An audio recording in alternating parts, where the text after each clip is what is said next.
Bien, il est 9 heures, du coup, on va commencer ce webinaire sur les familles adaptatives. Donc, bienvenue à tous. Bonjour et une bonne journée après ce webinaire qui vous mettra en joie, je pense. En tout cas, qui vous donnera des idées de développement sur Revit.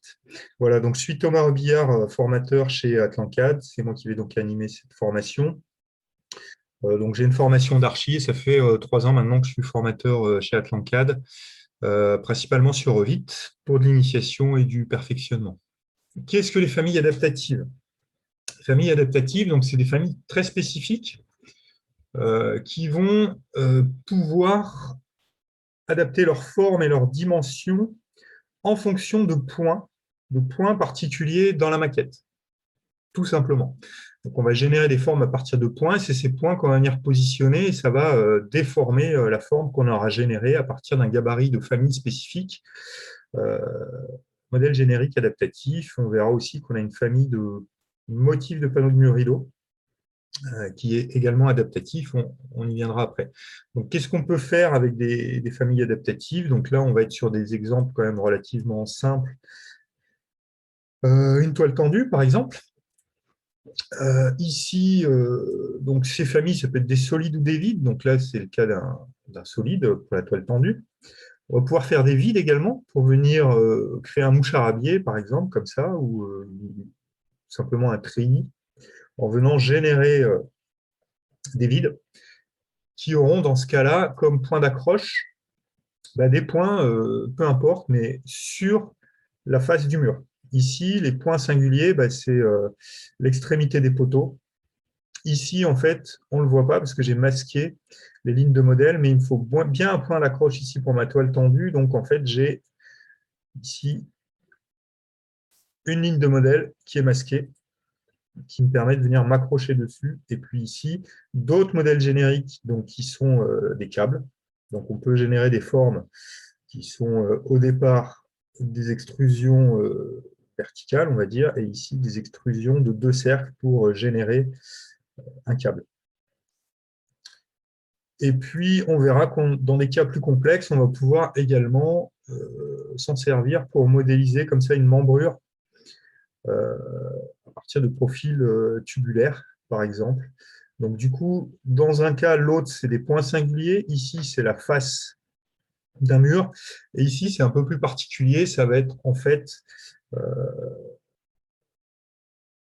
un volume conceptuel, en fait, une surface générée à partir d'une famille de volumes conceptuels, une surface qui va être divisée, et éventuellement à laquelle j'applique un motif, et je vais pouvoir, du coup, m'appuyer sur ce motif pour positionner des familles adaptatives tubulaires. Voilà, voilà. Donc, ce qui vous intéresse, j'imagine, donc on peut faire tout ça. On verra aussi qu'on a une famille très spécifique de motifs de panneaux de mur rideau qui me permettra de venir sculpter une façade à partir d'un motif également. Bien. Alors, comment est-ce qu'on peut générer une toile tendue comme ça? Eh bien, tout simplement, il va falloir créer une famille adaptative. Donc, fichier nouveau, famille. Et je vais bien aller chercher mon gabarit de famille, modèle générique métrique adaptatif. Je crée ma nouvelle famille et du coup, j'arrive sur une vue 3D et j'ai des plans de référence qui sont positionnés en vertical et ici un niveau de référence horizontal. Par défaut, c'est le plan de construction, ce niveau-là. Donc, je vais positionner quoi? Eh bien, les points qui seront adaptatifs. Première chose à faire. Donc ici, on va retrouver des outils qu'on retrouve dans les volumes conceptuels et la possibilité de créer des points. Donc, je vais placer des points. Tout simplement, c'est ces points que je positionnerai à partir desquels donc, je vais pouvoir positionner mon volume et à partir desquels je vais générer mon volume. Donc, il faut que je positionne ces points.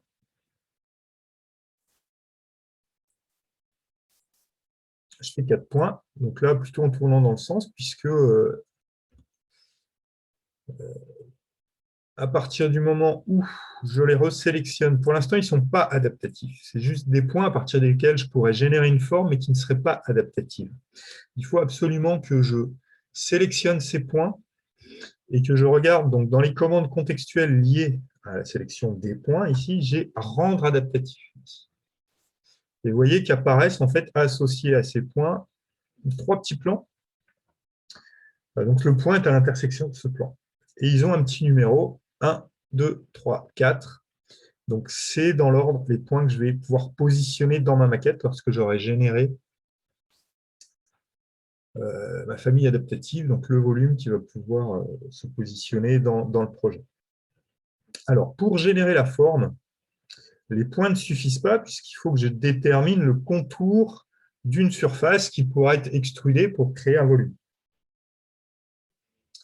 Donc, pour ce faire, je vais positionner des lignes de référence qui vont tracer le contour de ma forme à partir des points adaptatifs. Donc, les points adaptatifs, ce seront les sommets de mon volume.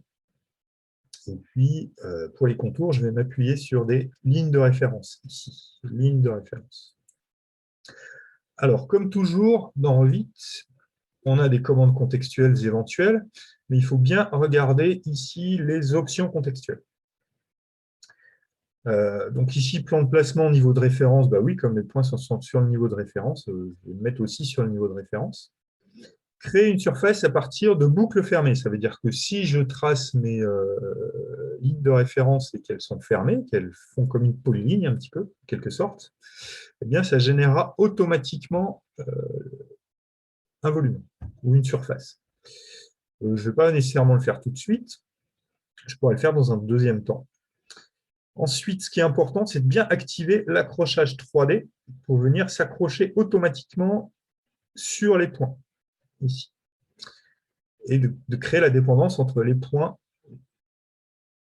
adaptatifs et mes lignes de référence. Chaîne, oui, je vais garder chaîné pour bien pouvoir enchaîner chaque ligne.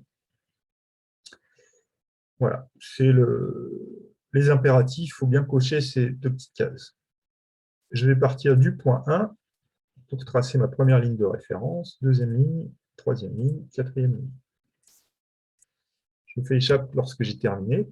Si jamais j'avais activé créer une surface à partir de boucles fermées, à partir du moment où je fais échappe, il m'aurait créé déjà une surface. Là, je vais le faire en un deuxième temps. Donc, regardez ici, elles sont, lorsque je viens chatouiller une ligne de référence, il me présélectionne l'ensemble. Et du coup, je peux sélectionner le tout et dire que je vais générer une forme à partir de ce contour déterminé par ces lignes de référence. Donc, tout simplement, créer une forme. Alors, on peut créer une forme solide ou vide. Donc, dans ce cas-là, c'est plutôt un solide qu'on va créer. Je clique ici. Et il me demande ici, à l'écran, vous voyez en grisé, si je veux créer juste une surface ou un solide. Alors, je peux toujours créer une surface comme les volumes conceptuels et ensuite venir l'extruder. Là, on va faire directement un volume. Voilà. Donc, je me retrouve avec un volume constitué de différentes faces. Et ce volume, il a une certaine épaisseur. Donc, je vais le sélectionner. Comment est générée l'épaisseur, en fait? Eh bien, c'est ici, dans ces propriétés, on a un décalage positif, un décalage négatif. Donc, ça va concerner la face du haut, la face du bas. Donc, si je veux que mon voile ici fasse 1 mm de hauteur, par exemple, 2 mm, je tape 2 ici, puisque par défaut, dans les familles, on est toujours en millimètres. Hop, vous voyez que c'est du coup le décalage de cette face-là par rapport à mon plan de référence. Alors, si je veux pouvoir piloter le matériau de ce volume depuis mon projet, ne pas être obligé de rentrer dans la famille, regardez, si je sélectionne ici en faisant Tab, non pas la surface, faites attention ici, je vois que c'est une surface, je fais Tab, sélectionner l'élément de forme, donc l'ensemble, et je vais avoir les propriétés de ce composant se trouvant dans la famille, et parmi ces propriétés, ici, j'ai le matériau. Pour l'instant, c'est sur par catégorie, je pourrais venir lui associer un matériau. Si je veux pouvoir le piloter, il faut que j'associe à ce paramètre, qui est le paramètre de ce composant, un paramètre de la famille, que j'appelle toile. Donc, c'est un paramètre de matériau qui s'appellera toile, que je verrai dans les propriétés de type de ma famille, ou d'occurrence, éventuellement, si je veux, pouvoir changer simplement le matériau de cette toile, sa couleur, etc. en réaliste. OK. Voilà. Eh bien, c'est pas plus compliqué que ça pour faire une toile. Je vais pouvoir enregistrer ma famille ou la charger dans le projet est fermé. Du coup, il va me proposer de l'enregistrer. Oui, j'appelle toile tendue. Enregistrer. Il me la charge dans le petit projet que j'ai préparé au préalable où j'ai mes 4 poteaux, pardon. Et du coup, tout simplement, je vais pouvoir aller positionner en cliquant sur chacun des points singuliers ici à l'extrémité de mes poteaux, ma toile tendue. Tout simplement. Et du coup, je vais pouvoir modifier la hauteur de mes poteaux, hein, si je mets un décalage à 2 mètres au lieu de 2,50, et ça suit. Si je déplace mon poteau, ça va suivre.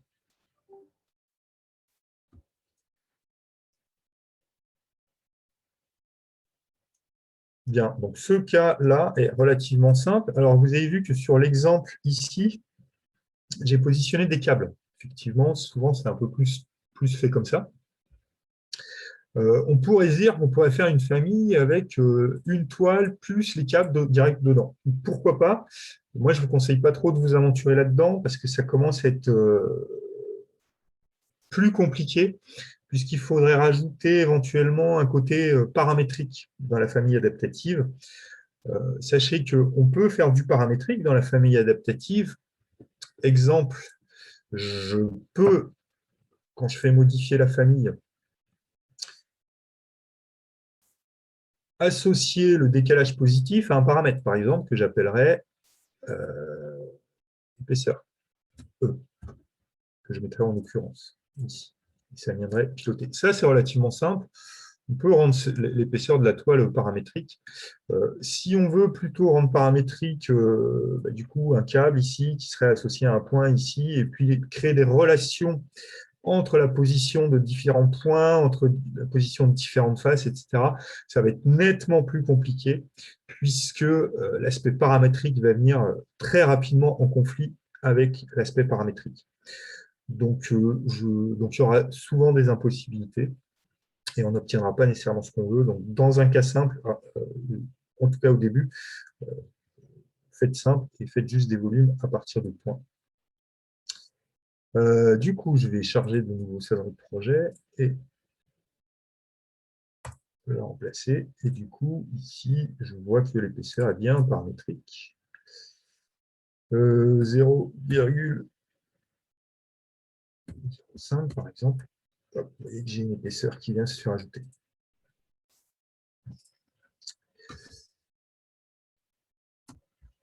Alors, pour faire quand même tout de même ceci, je peux le faire. Alors ici, vous avez vu, je vous avais expliqué, j'ai rajouté des lignes de modèle pour venir accrocher ma toile. Puis ensuite, j'ai créé une petite corde qui vient s'attacher à l'extrémité de la toile, puis à l'extrémité d'un poteau que j'ai décalé. Donc, on va voir comment créer une corde. Alors, même principe, je vais faire une nouvelle famille adaptative. Modèle générique métrique adaptatif, ouvrir. Donc, même principe. Ici, en fait, comment je vais faire pour faire finalement une extrusion par chemin? Un câble, c'est un cercle qui s'extrude le long d'une trajectoire. Donc, les points que je vais positionner qui sont adaptatifs vont être les extrémités de ma trajectoire. Donc, je positionne 2 points, un peu n'importe où. Ce n'est pas très important. Je resélectionne ces points. Je n'oublie pas de les rendre adaptatifs. Et on a une petite commande un peu singulière. Si je sélectionne maintenant ces 2 points, il faut que je trace finalement la trajectoire d'extrusion entre ces 2 points. Si je les sélectionne et que je clique sur Spline ici, il me génère automatiquement une spline entre ces deux points. Voilà. Je n'ai pas besoin ici de faire de ligne de référence, ça suffit. Et du coup, ça va me servir de trajectoire. Et je vais maintenant dessiner mes profils de départ et de fin. Donc ça pourrait être, par exemple, on peut faire un cône tronqué. Si on met des cercles de diamètre différents, là on va faire deux cercles de diamètre identiques de part et d'autre. Donc il faut que je dessine ces petits cercles ici. Il faut que je dessine dans le plan qui est bien perpendiculaire à ma trajectoire. Donc celui-ci. Bien. Alors, je sélectionne mon outil de dessin, tout simplement cercle. Et il faut absolument que je dessine ici sur ce plan-là. Donc j'ai les petites commandes ici, dessiner sur la face ou dessiner sur le plan de construction. Je peux faire tout simplement définir et venir cliquer sur le plan sur lequel je veux dessiner. Ça va devenir mon plan de construction actif. C'est sur ce plan que je vais dessiner en cliquant dessus. Alors faites attention, ici,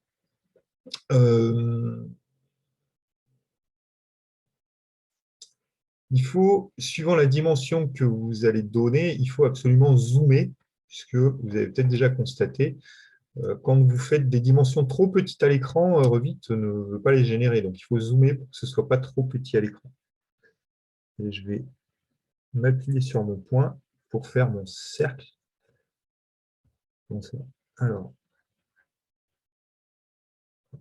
définir. Ici. J'ai un peu trop zoomé parce que j'ai l'impression que j'ai un petit bug. Voilà. On est bien au centre. Et je fais un rayon de, par exemple, 10 mm. Oui, j'avais trop zoomé. C'est pour ça que j'ai des soucis. Pas trop zoomé non plus. Voilà. Je vais de l'autre côté en dézoomant, je rezoome un petit peu. Il faut que je définisse que maintenant mon plan de construction, c'est celui-ci. Je clique bien au niveau du point, donc c'est la petite croix dans le cercle ici, le symbole d'accroche. 10, entrée. Voilà. Alors pour l'instant, ça n'est que des lignes, ce n'est pas des surfaces. Ça aurait pu être des surfaces directement si j'avais coché, quand j'ai sélectionné l'outil ici, créer une surface à partir de plus fermé. Je n'ai pas besoin. Maintenant, il va me suffire de venir sélectionner donc, mon cercle, ma spline, qui va me servir de trajectoire, et l'autre cercle ici. Alors, attention, pas le point, bien le cercle. Hop. Et je vais dire qu'à partir de tous ces éléments-là, il va me générer une forme, créer une forme. Et du coup, solide. Hop. Et là, j'ai mon câble. Donc, même principe, si je veux lui associer un matériau paramétrique, il faut que je clique sur le...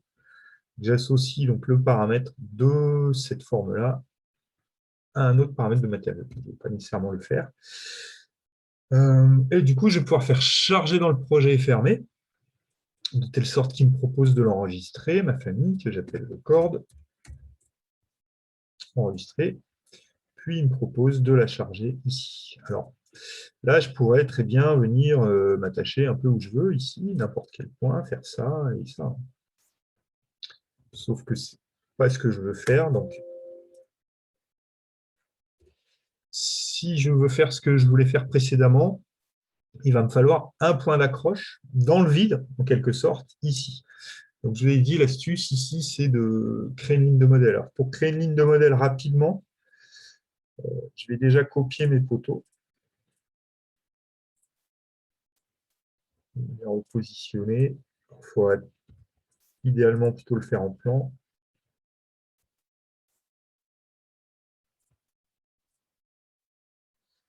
Et ici, en fait, mes lignes de modèle, le plus simple, ce serait de dire, pour les générer, en fait, je veux des lignes de modèle verticales qui partent d'ici à ici. Donc, il faudrait que j'ai un plan de construction à chaque fois qui soit correctement positionné. Le plus simple, ce serait de partir d'une face de poteau comme plan de construction. Alors là, mes poteaux, ils sont ronds, donc c'est pas facile. Donc, je vais les transformer. Ceux-là, je vais aller chercher des poteaux, un HEA, par exemple. Il m'a fait sauter la toile que je repositionnerai. Et je vais aller dans architecture et je vais faire des lignes de modèle. Et ici, je vais pouvoir choisir un plan de placement, choisir un plan. Et je vais dessiner dans ce plan-là. Hop. Je vais faire choisir des lignes. Je clique ici, voilà, j'ai une ligne de modèle qui fait cette hauteur. Bon. C'est une astuce, il faut que je fasse la même chose pour chaque photo. Choisir un plan, ok. Tac. Choisir des lignes. Et quand je fais choisir des lignes, en fait, eh bien, il me fait la projection de la face sélectionnée dans le plan de construction. Ensuite, choisir un plan, ok. Ok. Choisir des lignes.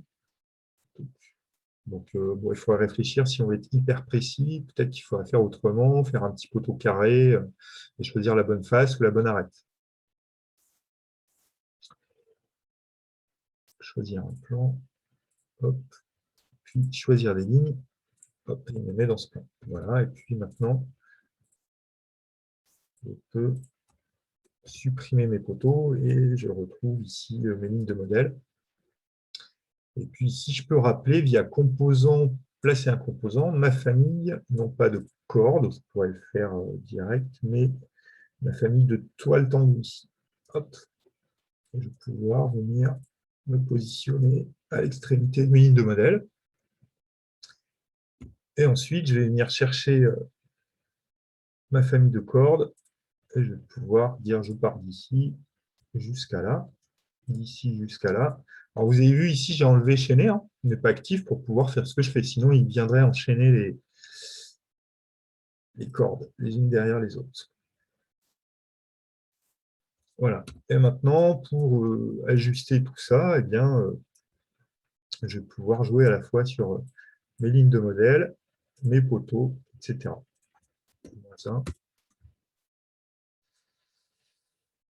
Ouais, 5, etc. Donc tout ça, ça reste associé. Voilà. Donc ici, peut-être qu'il faudra que je descende ma toile, etc.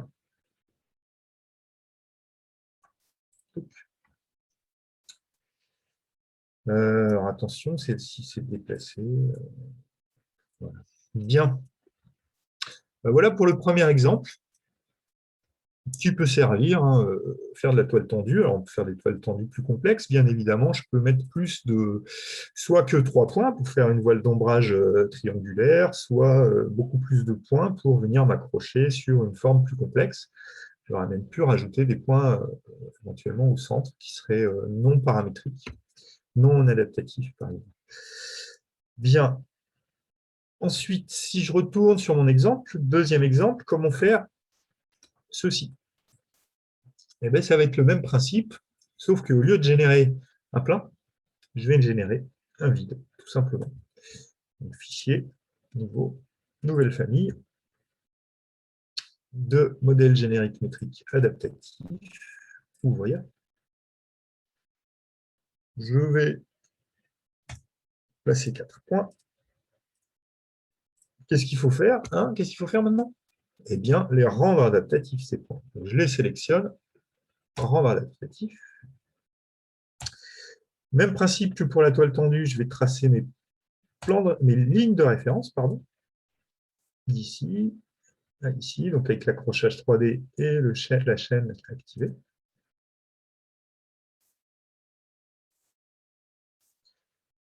Hop. Ensuite, échappe pour sortir de la commande placer des points. Je resélectionne tout. Vous avez vu que ça constitue un seul objet. Vous pouvez toujours faire Tab pour sélectionner une seule ligne. Voilà. Et qu'est-ce que je fais? Créer une forme vide. Hop, ici avec une épaisseur. Alors du coup, comment va se positionner mon vide lorsque je vais me positionner sur la face d'un mur? Il va se positionner à l'extérieur du mur ou à l'intérieur? Donc il faudrait que ce soit à l'intérieur. Ça va dépendre du sens dans lequel je vais tourner. Bien, je peux rendre l'épaisseur paramétrique éventuellement. Alors du coup, ce qui est intéressant ici, c'est qu'on peut mettre des valeurs négatives. Ce qui veut dire que je vais pouvoir Si jamais je n'ai pas tourné dans le bon sens quand je positionne mon vide, bah, changer le décalage, le mettre en négatif pour que ça passe de l'autre côté. Donc, ça peut être intéressant de venir rendre paramétrique ce décalage. Donc, je crée un petit paramètre que j'appelle épaisseur. Alors, je pourrais appeler épaisseur mur, par exemple, si je veux faire un trou, ou alors tout simplement épaisseur vide, puisque je ne vais pas être obligé de traverser l'intégralité du mur. Je vais pouvoir faire, par exemple, des engravures ou par exemple, j'ai testé vous avez une isolation extérieure dans votre mur qui file jusqu'au bas des fondations, par exemple, et puis vous avez un terrain en pente, vous voulez interrompre juste votre isolant en pied de façade, vous pouvez éventuellement utiliser un vide paramétrique si votre terrain en pente est très pentu et que vous voulez que votre couche d'isolant, l'enlever que sur la partie qui suit le terrain. On peut utiliser aussi un vide adaptatif pour faire ça. L'épaisseur du vide, si je veux que ce soit plus pratique, je peux le remettre en occurrence, sinon il faut que je crée un type pour chaque épaisseur. OK. Alors, ce qu'il ne faut pas que j'oublie de faire ici, quand c'est un vide, il y a une petite singularité qu'on retrouve dans toutes les familles d'ailleurs. Si je veux que mon vide soit vraiment actif, qu'il puisse vraiment évider quelque chose, lorsque je l'aurai chargé dans le projet, il faut absolument que j'aille cocher la propriété générale de la famille que je retrouve ici.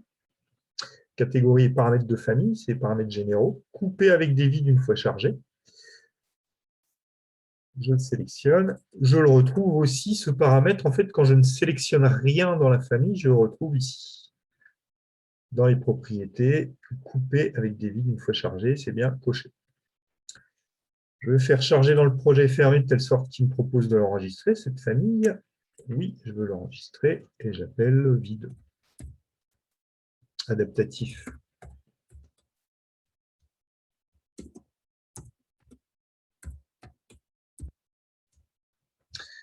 Enregistrer.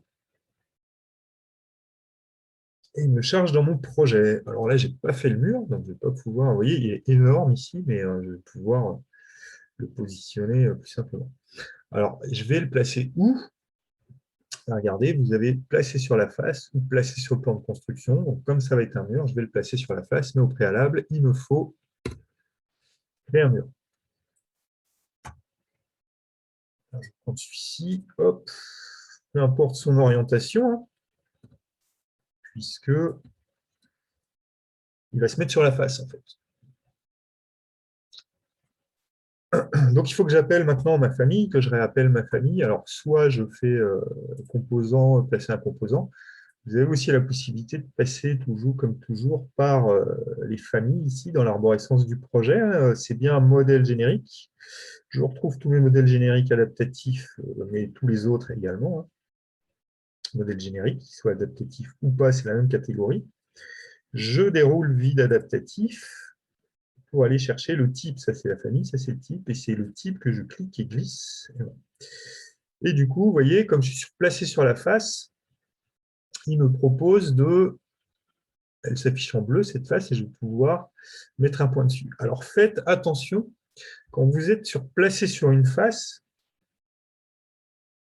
ici, c'est bien la face qui détecte. Donc, si je fais ça, je suis sur une autre face. Donc, je ne vais pas forcément faire ce que je veux. Il faut que je reste sur la même face. Dans certains cas, on va plutôt dire je me mets placé sur le plan de construction. Et là, j'irai obligatoirement m'accrocher sur ce plan-là. Bon, là, dans un cas simple comme ça, ce n'est pas très compliqué. Je peux rester sur la même face assez simplement. Et du coup, je peux faire la forme que je souhaite. Bon, effectivement, c'est un peu épais. Ça fait 6, bon, c'est pas très grave. Je peux prendre ce vide, la commande de CS copier à l'identique fonctionne. Hein. Donc, je vais pouvoir ici repositionner un autre vide comme je veux. Alors ici, j'ai tourné dans un sens. Si je tourne dans un autre sens, vous avez vu qu'il me le met de l'autre côté. Donc, du coup, il faudrait que je mette moins 0,2 par exemple. Hop, il m'a fait le vide de l'autre côté. Puis les autres, je pourrais aussi les mettre à 0,2 pour pas qu'ils dépassent. Ça, c'est le principe. Donc, je peux bien entendu déplacer cet élément. Ici, cliquer sur le point et le redéplacer. Il reste sur son hôte. Ici également. Voilà. Donc, je peux tout à fait revenir retravailler ça. Alors, c'est bien le point qu'il faut sélectionner. J'ai sélectionné l'intégralité, donc je fais Tab pour sélectionner juste le point. Voilà. Comme ça, on peut venir sculpter. Alors, vous me direz, j'ai pas de trou. Bah oui, le trou, il faut l'activer. Donc, il faut faire modifier, couper tout simplement. Et je vais faire une coupe multiple. Ça m'évitera de dire je coupe ce mur avec ce vide, ce mur avec ce vide, ce mur avec ce vide. Non, je vais faire coupe multiple. Je vais dire je coupe ce mur avec lui, lui et lui. Et voilà, j'ai mis petit trou. Et vous voyez que l'adaptativité, je l'ai conservée. Je conserve mes petits points ici et je vais pouvoir faire ce que je veux. Voilà, voilà. Et du coup, si je bouge mon mur, que se passe-t-il? Ça bouge avec. Et si je fais ça, hop, ça me donne ça. Alors, par contre, si je vais en dessous, ouf, il me les supprime, bien entendu, comme pour une fenêtre classique. S'il n'y en a plus d'autres, ça va plus. Voilà, donc je ne vais pas forcément aller plus loin. Vous avez compris le principe, c'est relativement simple. Il y a une chose, par contre, que je ne vous ai pas dite. C'est que chaque point, en fait, on peut venir, je me suis trompé, je ne me suis pas accroché où il faut. Ici, je peux venir sélectionner un point, donc en faisant Tab si je n'arrive pas du premier coup, et je veux l'attacher ailleurs. Là, si je le bouge, en fait, c'était la corde loupée. Donc, du coup, ça va me permettre de sélectionner celui-ci. Dans certains cas, il est obligé, enfin, c'est même sûr, il est obligé de rester sur l'hôte. Donc, je peux faire choisir un nouvel hôte, ici, et dire, attends, je vais venir l'accrocher là. Et du coup, d'ailleurs, comme l'hôte, maintenant, c'est mon voile, je pourrais enlever ça? Oui. Voilà. Par contre, plus compliqué à venir déplacer ça, puisqu'il a perdu son hôte. Donc, là, donc, si vous voulez plutôt garder la commande via la ligne de modèle, c'est plutôt la ligne de modèle que vous déplacez et vous masquez la ligne de modèle dans votre projet, la catégorie, si vous n'avez pas d'autres lignes de modèle à montrer. Voilà, donc ce que je voulais vous montrer principalement, c'est qu'on peut sélectionner un point et choisir un nouvel hôte pour le positionner où on veut. Voilà, actuellement. Alors ici, hop, là, ça suit quand même. Je peux descendre ici. D'où l'intérêt quand même de conserver la ligne de modèle.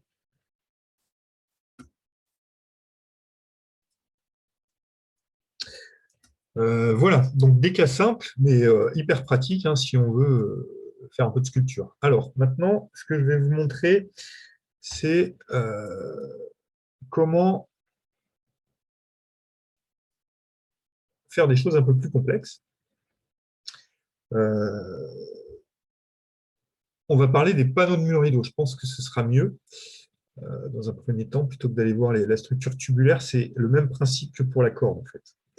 Et ça va se mixer en fait avec ce que je vais vous montrer, donc les surfaces sur lesquelles je vais venir, enfin des surfaces que je vais diviser, à laquelle je vais associer un motif, ce qui me permettra d'avoir un motif sur lequel je vais pouvoir m'accrocher.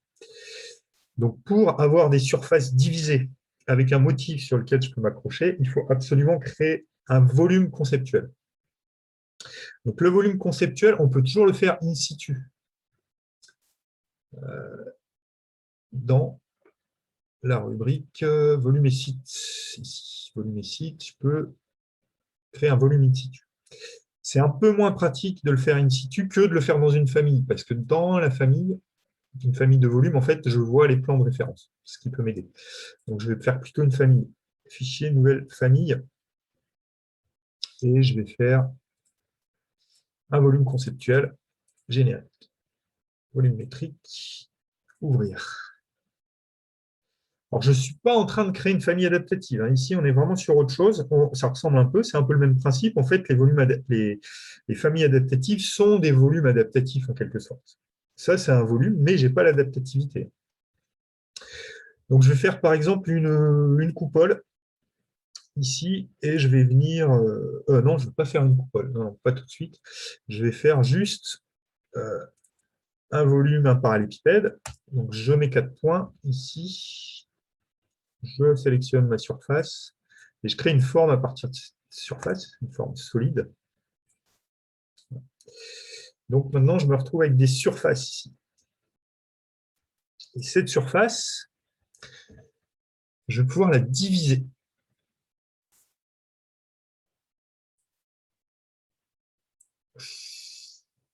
Diviser la surface ici. Donc, il me crée un quadrillage. Ce quadrillage, en fait, c'est sur ce quadrillage que va venir s'ajuster éventuellement mon motif. Donc, le quadrillage, ce n'est pas le motif, c'est autre chose. Le quadrillage, je peux le paramétrer, dire que je veux un certain nombre de U et de V, donc c'est les horizontaux ou verticaux. Là, si j'en veux 8. Je me change le nombre ici, et là, j'en veux 6. J'obtiens ça. Cette surface, il est impératif, si je veux pouvoir finalement m'accrocher à ces angles, de venir dire ici, dans représentation de la surface, qui est activée ici, je vois ma surface divisée. Si je clique là-dessus, je ne la vois plus, ma surface divisée. Et ici, je clique ici pour dire je veux voir les nœuds. Très important. Et je vois bien mes petits nœuds ici. OK. Et je vais pouvoir, à cette surface divisée, venir associer un motif. Un motif, on va faire simple, un motif triangle plat, par exemple. Hop, j'ai un motif triangle plat. Alors, ça n'est pas la surface divisée, c'est un motif qui s'est mis dessus. Pourquoi ici, regardez, si je resélectionne ça, il m'affiche le motif, je peux masquer le motif, voir la surface divisée. Et si je modifie ma surface divisée, je vais en mettre 15 ici pour que ça se voit bien, mon motif s'ajuste à cette grille. Ici, motif, voilà. Le motif a bien changé. Donc, à partir de ma surface divisée, je génère un motif qui vient s'accrocher sur les points particuliers. Bien, maintenant, si je veux sculpter un peu tout ça, c'est-à-dire mettre des panneaux, finalement, qui viennent s'ajuster à chaque petit triangle ici, je vais pouvoir le faire en utilisant une famille de panneaux, de motifs de panneaux de Murillo. Donc, il faut que je crée cette famille. Donc, je fais fichier, nouveau, famille, et j'ai ici tout en premier à motif de panneaux de Murillo. Donc, c'est un peu comme une famille adaptative, sauf que, regardez, ici, vous avez une trame, qui est un motif, en fait. Donc, il faut que je choisisse le même motif que j'ai mis sur ma face pour que mon panneau puisse s'ajuster. Donc, le panneau, je vais le générer ici, à partir de ces lignes-là. Mais au préalable, je sélectionne ma grille pour aller chercher le même motif, donc triangle plat. Voilà. Vous voyez que, hop, ça s'est ajusté, j'ai plus que 3 points en triangle. Je vais pouvoir sélectionner ici mes contours, et je vais créer une forme, et je vais créer un solide, et je vais créer une surface que je vais pouvoir venir retravailler, lui donner de l'épaisseur, de l'inclinaison, etc. Au départ, je pars bien d'une surface. Je fais charger dans le projet et fermer, donc il faut bien que je le charge, non pas dans mon projet, mais dans ma famille 4. OK, qui me demande de l'enregistrer. Panneau, triangle. Là. enregistrer. Qu'est-ce que c'est que ça? Bien, alors maintenant, pour que ces panneaux viennent s'ajuster au motif, tout simplement, je sélectionne la surface. Et ici, dans le sélecteur de type, je retrouve sous triangle plat la famille qui correspond bien.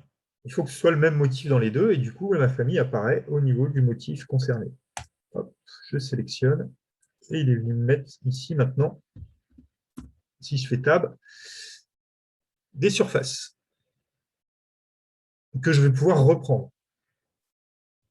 Alors, si je clique dessus ici, il faut faire attention, vous avez la possibilité de sélectionner le panneau en tant que tel, ou en faisant Tab, regardez ici, il me dit panneau triangle plat, face. Donc, il faut bien sélectionner la face. Et je vais, à partir de cette face, créer une forme. Hop. Et du coup, je peux lui donner du relief. Alors, je vais enlever le petit cadenas pour être libre de faire ce que je veux avec. Et du coup, maintenant, je peux sélectionner chacune des faces. Je peux diminuer ça. Je peux aller sélectionner des arêtes et venir ici, me caler là, etc. Faire des choses comme ça. Alors ici, attention.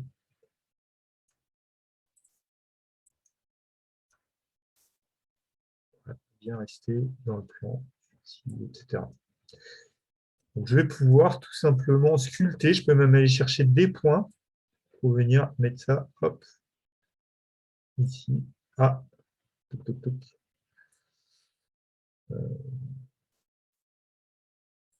Voilà, donc il ne faut pas que j'aille trop loin non plus. Donc on peut faire des choses comme ça. Et ici, je peux prendre le panneau d'à côté et faire la même chose. Créer une forme. Alors attention, ça ne va pas marcher là. Pourquoi? Parce que j'étais chercher le panneau et non pas sa face. C'est à partir de sa face que je crée une forme. Donc je refais Tab ici pour bien sélectionner la face. Il y a bien écrit face ici. Et je fais créer une forme solide. Et je vais pouvoir réajuster, par exemple, ce point. Alors, il faut, vous voyez, là, je n'ai pas les petites flèches, le gizmo. Il faut que je les verrouille. Ici, voilà, pour y avoir accès. Et ici, il faut bien que je sélectionne la bonne flèche pour pouvoir, hop, venir me mettre là. Tac. Tac. Etc. Donc, on peut venir comme ça, sculpter une façade.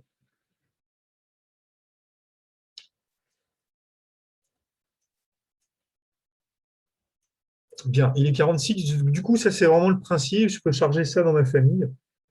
Et du coup, si je fais, enfin, charger ça dans mon projet, charger dans le projet, ça se positionne comme une famille. Alors, je n'ai pas fait trop attention à ces dimensions. Alors, il me dit ici que les volumes ne sont pas actifs dans ma vue. Donc, il me demande si je veux les montrer. Donc, oui. Alors, effectivement, placer sur le plan de construction, niveau 0. Voilà. J'étais pas sûr. Mon plan de construction actif était un plan vertical, donc c'est pour ça ma famille n'était pas à l'endroit, parce qu'elle me mettait le niveau de référence de ma famille sur ce plan de construction. Donc là, je fais ça. OK. Donc si je veux voir que mes panneaux ici, eh bien en fait, il faut que je masque les volumes, et par défaut, il m'a dit qu'il m'affichait obligatoirement les volumes. Je peux faire afficher en volume paramètres de la vue. Donc là, il va voir ce qui se passe au niveau de VV ici. J'ai mes volumes qui sont masqués dans ma vue. Donc, je les active et je vois tout ça, tout ça. Donc, pour ne pas voir tout ça, c'est des sous-catégories. Il faut que je garde uniquement les formes. Tout ça étant des formes. Alors, ça, je pourrais dire que c'est une autre sous-catégorie pour le masquer. Et le motif, ici, je le verrai. Enfin, tout ça, c'est des panneaux de mur rideau, je les verrai quand même. Donc, il faudrait que j'aille jusqu'au bout de ma manip pour sculpter l'ensemble. pour voir que ça et le volume général, modifier la famille, j'ai quand même la possibilité de sélectionner les faces et d'associer une autre sous-catégorie éventuellement ou d'en créer une pour masquer la sous-catégorie dans mon projet pour ne voir que ce qui m'intéresse. Alors, je pourrais aussi supprimer les faces, hein. Sauf que ici, voilà. Là, du coup, si je supprime, je ne garde que mes, mes formes. J'ai plus ma trame. Donc là, si je fais ça, effectivement, j'ai plus que ça dans ma famille. J'obtiens ça. Et alors, pourquoi on voit à travers? Puisque par défaut, le matériau associé au panneau de mur rideau, c'est du verre. Voilà, alors, je vais m'arrêter là pour le sculptage de façade. On va du coup faire une autre famille pour venir faire une voûte sur laquelle je vais mettre une structure tubulaire, par exemple. Donc, il faut que je fasse un volume conceptuel.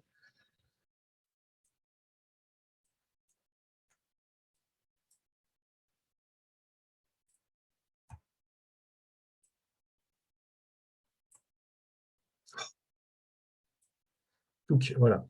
Je fais un volume conceptuel et en fait, je vais créer en copiant le plan de référence qui est au centre ici, un autre plan ici, faire une copie multiple, un autre plan ici, hop, un plan ici, un plan ici. Je vais coter ces plans en vue en plan pour émettre une contrainte d'égalité pour qu'ils soient à l'axe. Alors ceux-là, je n'ai pas forcément besoin, je vais faire quand même. Voilà. Je retourne en 3D. Pourquoi j'ai mis ces plans? Puisque en fait, je vais générer une voûte à partir de deux profils et il me faut absolument que mon profil, je vais le générer à partir de points. Il faut que ces points ils puissent être alignés. Donc il me faut des plans de référence sur lesquels je vais accrocher ces points. Alors il me manque quand même des plans à la verticale, puisqu'il y a un point, il me faut au moins une intersection de deux ou trois points. Enfin, trois points.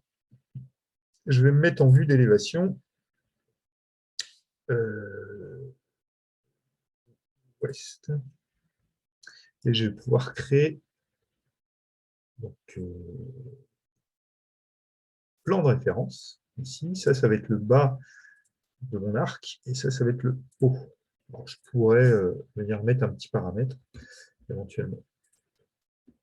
Bien, donc je retrouve ici mes plans horizontaux, ils sont là. Mes plans verticaux, ils sont là. Je vais pouvoir maintenant dessiner des points. Et regardez, il va me trouver... alors, vous voyez que ici, qu'est-ce qui se passe? Je voulais dessiner ici, mais je ne peux pas dessiner ici, puisque je suis dans ce plan-là. Alors, il faut que mes plans dans lesquels je veux dessiner, je les nomme quand même. Celui-là, il s'appelle 2, celui-là, il s'appelle 3. OK. Donc, je vais dire que je vais définir mon plan de référence 2. OK. Et pour positionner des points ici. Il ne s'approche pas.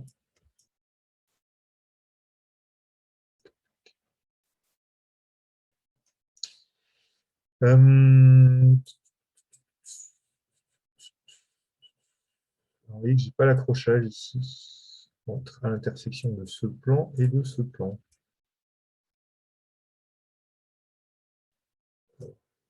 OK, alors pourquoi? Ah, puisque j'étais en dessiné sur la face. Je vais faire dessiner sur le plan de construction. Voilà, c'était ça. J'étais sur dessiner sur la face et je n'ai pas de face pour l'instant. J'ai que des plans de construction. Donc, je fais dessiner sur le plan de construction.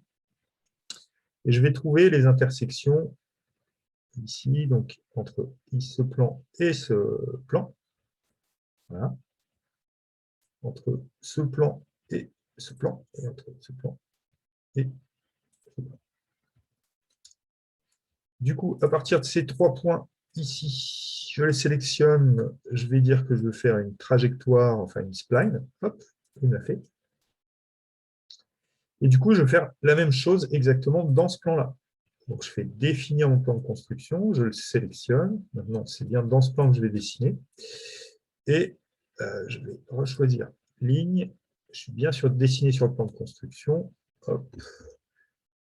Je vais remonter à l'intersection des plans que j'ai positionnés. Hop. Hop. Et même principe, je sélectionne mes 3 points. Je fais spline. OK.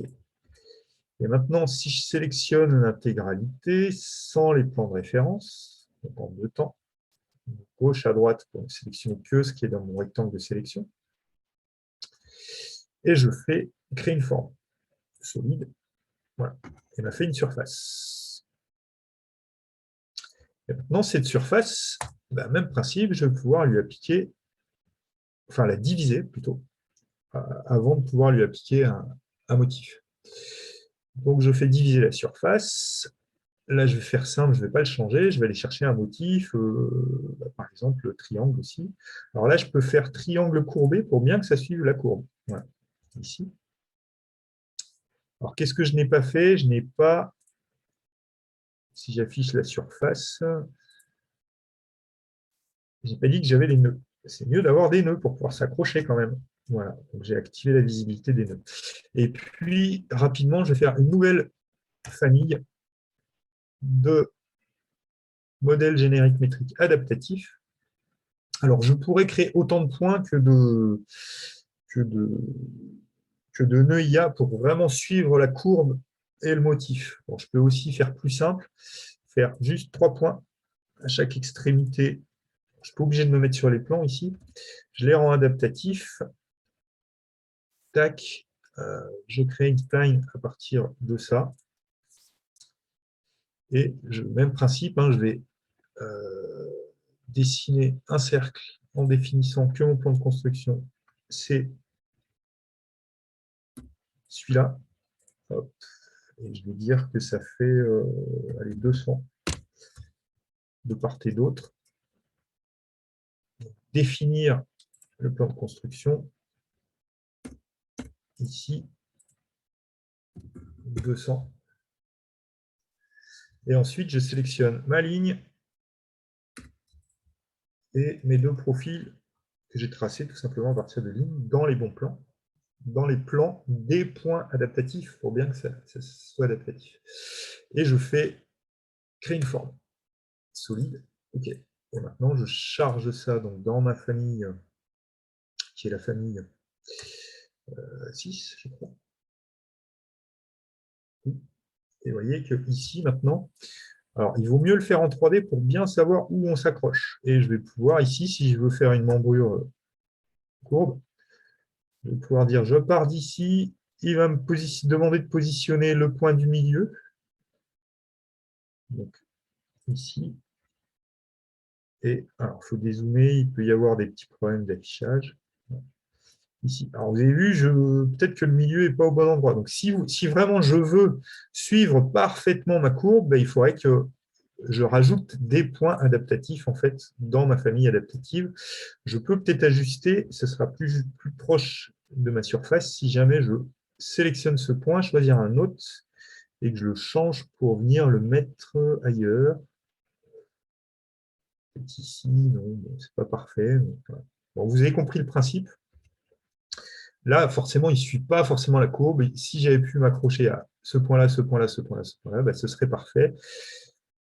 Ça veut dire que dans certains cas, il faudrait ici, j'ai besoin que de 2 ou 3 points. Ici, j'aurais besoin que de 1, 2, 3, 4 points. Donc, je pourrais créer plusieurs familles adaptatives comme ça pour suivre ma surface.